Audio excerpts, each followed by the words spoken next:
સતત કર્તવ્યરત એવા ગુજરાત રાજ્યના માનનીય મુખ્યમંત્રી શ્રી ભૂપેન્દ્રભાઈ પટેલને સાદર આમંત્રિત કરીએ છીએ આપના સ્વાગત પ્રવચન માટે।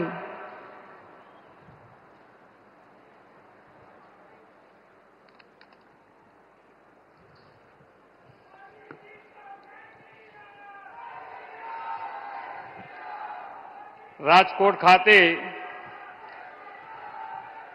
રાજ્ય સરકાર દ્વારા આયોજિત એમ્સ હોસ્પિટલ સહિત રૂપિયા 48,000 કરોડથી વધુના વિવિધ વિકાસ કામોના પ્રકલ્પ ખાતમુહૂર્ત અને લોકાર્પણ કાર્યક્રમમાં આપણી સૌની સાથે મંચ ઉપર ઉપસ્થિત કર્મઠ નેતૃત્વ અને દૃષ્ટિવંતના ધની આદરણીય પ્રધાનમંત્રી શ્રી નરેન્દ્રભાઈ મોદી સાહેબ, પ્રદેશના યશસ્વી અધ્યક્ષ તથા નવસારીના લોકપ્રિય સાંસદ શ્રી સી.આર. પાટીલજી, કેન્દ્રીય મંત્રી ડોક્ટર મનસુખભાઈ માંડવિયા, ડોક્ટર મહેન્દ્રભાઈ મુજપરા, પૂર્વ મુખ્યમંત્રી શ્રી વિજયભાઈ રૂપાણી, પૂર્વ રાજ્યપાલ તથા વરિષ્ઠ આગેવાન શ્રી વજુભાઈ વાળા, મારા સાથી મંત્રી શ્રી ઋષિકેશભાઈ પટેલ, કુંવરજીભાઈ બાબરિયા, શ્રીમતી ભાનુબેન બાબરિયા, સાંસદ શ્રી મોહનભાઈ કુંડારિયા, શ્રી વિનોદભાઈ ચાવડા, શ્રી રાજેશભાઈ ચુડાસમા, ડોક્ટર ભારતીબેન શિયાળ, શ્રી નારાયણભાઈ કાછડિયા, રાજ્યસભાના સાંસદ શ્રી રામભાઈ મોકરિયા, શ્રી કેસરીદેવસિંહ ઝાલા, જિલ્લા પંચાયતના પ્રમુખ શ્રીમતી પ્રવીણાબેન રંગાણી, રાજકોટના મેયર શ્રીમતી નયનાબેન પઢેડિયા, ધારાસભ્ય શ્રી ઉદયભાઈ કાનગડ, ડોક્ટર દર્શિતાબેન શાહ, જયેશભાઈ રાદડિયા, શ્રી રમેશભાઈ ટીલાળા, શ્રીમતી ગીતાબેન જાડેજા, ડોક્ટર મહેન્દ્રભાઈ પાડલિયા, જીતુભાઈ સોમાણી, શ્રી દુર્લભજીભાઈ દેથરિયા, ચૂંટાયેલા જનપ્રતિનિધિ, સંગઠનના પદાધિકારી, પ્રેસ મીડિયાના મિત્રો તથા વિશાળ સંખ્યામાં ઉપસ્થિત ભાઈઓ બહેનો સૌને મારા નમસ્કાર। વિશ્વ નેતા અને જનપ્રિય વડાપ્રધાન શ્રી નરેન્દ્રભાઈ મોદીના નેતૃત્વમાં સૌજન હિતાય સૌજન સુખાયના ધ્યેયથી કાર્યરત સરકારની જનસેવા સુખાકારી પ્રતિબદ્ધતાની સાક્ષી આપતા આજના અવસરે આદરણીય વડાપ્રધાનશ્રીનું સ્નેહસભર સ્વાગત કરું છું। વડાપ્રધાનશ્રીએ હેલ્થકેર, રેલ રોડ કનેક્ટિવિટી, વીજળી, પાણી સહિતના ઇન્ફ્રાસ્ટ્રક્ચરને સુદૃઢ કરી લોકોનું ઇઝ ઓફ લિવિંગ વધારવાની ગેરંટી આપી છે। મોદી સાહેબે દરેક વ્યક્તિનું જીવન સ્તર સુધરે એવો સંકલ્પ કર્યો છે। સર્વગ્રાહી, સર્વસ્પર્શી વિકાસ માટે આહાર, આરોગ્ય અને આવાસ જેવા ક્ષેત્રને પણ અગ્રતા આપી છે। આજે દેશના આરોગ્ય સેવા માળખામાં વડાપ્રધાનશ્રી અનેક મહત્વપૂર્ણ ભેટ આપવાના છે। રાજકોટથી એમ્સ એનો પ્રારંભ કરાવવા માટે હું આદરણીય મોદી સાહેબનો ખૂબ ખૂબ આભાર માનું છું। હેલ્થ સેક્ટરમાં દેશમાં જે શ્રેષ્ઠ હોય તે ગુજરાતમાં પણ હોય તેવા સંકલ્પ સાથે વડાપ્રધાનશ્રીએ રાજકોટને એમ્સ આપવાનો નિર્ણય કર્યો હતો।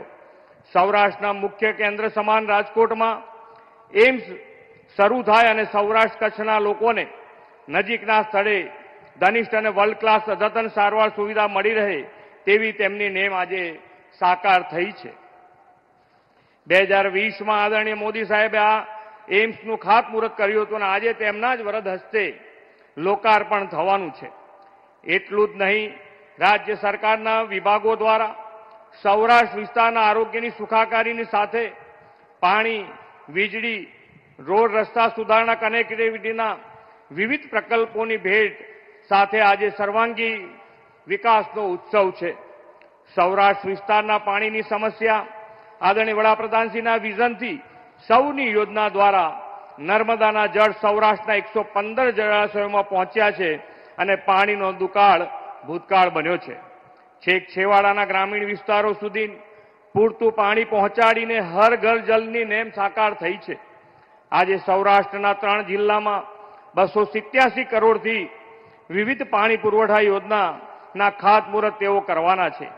પાણી સાથે ઉર્જા, વીજળી પણ સરળતાએ લોકોને મળે તે માટે 566 કરોડના ખર્ચે નિર્માણ થયેલ વિવિધ સબસ્ટેશનના લોકાર્પણથી અવિરત અને ગુણવત્તાયુક્ત વીજળીનો પુરવઠો મળતો થશે। પહેલા ગામો, નગરો પાકા રસ્તાની સુવિધા માંગતા હવે વિકાસ એવો વેગવંતો અને વિશાળ થયો છે કે 6 લેન 4 લેનની માંગ વધી છે.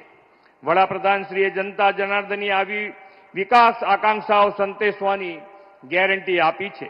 આજે સૌરાષ્ટ્રને 242 કરોડના માર્ગ વિકાસના કામો તેઓ આપવાના છે. વડાપ્રધાનશ્રીના સફળ પ્રયાસોથી કચ્છના ધોળાવીરાને વર્લ્ડ હેરિટેજ સાઇટમાં સ્થાન મળ્યું છે. આ વર્લ્ડ હેરિટેજ સાઇટના વિવિધ પ્રવાસન વિકાસના કરોડોના કામનો આજે પ્રારંભ થવાનો છે. વડાપ્રધાનશ્રીએ ગુજરાતમાં આ અઠવાડિયે વિકાસ કામોની હેલી વરસાવી છે. હજુ 3 દિવસ પહેલા જ 57,000 કરોડથી વધુ રકમના વિકાસના કામો ઉત્તર ગુજરાત અને દક્ષિણ ગુજરાતને તેમણે ભેટ આપ્યા છે. આજે સવારે દ્વારકાધીશના ચરણોમાં પૂજા વંદન કરીને આજના આ વિકાસોત્સવનો પ્રારંભ તેમણે કર્યો અને 4100 કરોડના કામો દ્વારકા જામનગરને આપ્યા છે. હવે રાજકોટમાં કેન્દ્ર અને રાજ્ય સરકારના મળીને 48,000 કરોડના કામોની સોગાત તેઓ આપવાના છે. માત્ર 4 જ દિવસમાં ગુજરાતની ધરતી પર અંદાજે 1,10,000 કરોડથી વધુના 300 ઉપરાંતના કામો રાજ્યના ઇતિહાસમાં પ્રથમ ઘટના હશે એમ હું માનું છું. આદરણીય શ્રી નરેન્દ્રભાઈએ વિકાસના દરેક કામોમાં સામાન્ય માનવી, ગરીબ, છેવાડાના અંત્યોદયના હિતોને કેન્દ્રમાં રાખીને ચાલનારા લોકનાયક છે.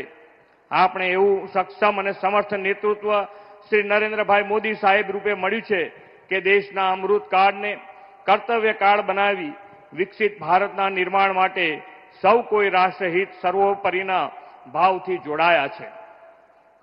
વિકસિત ભારતના નિર્માણમાં વડાપ્રધાનશ્રીએ ગરીબ, યુવા, અન્નદાતા અને નારી શક્તિને મહત્વના પિલ્લર કહ્યા છે.